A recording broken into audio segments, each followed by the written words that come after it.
Hello, in this video I'm gonna show you how to install Microsoft Edge browser on your Xiaomi 12.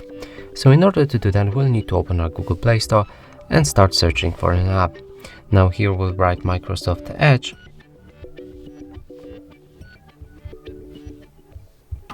and hit the search button.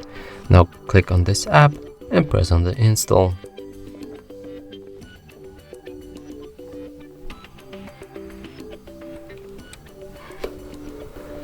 After installation process is complete, we can open the app and start customizing it. Here you can add accounts to sync your other browsers, other devices, but I'm not gonna do that, I'm gonna do it later.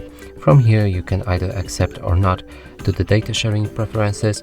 I'm not gonna do that as well. Press confirm.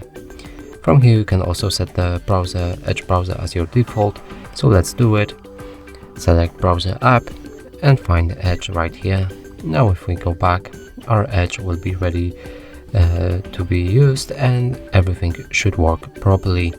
And that's it for this video. Hope you like it. Please consider subscribing to our channel. Leave a like and a comment below.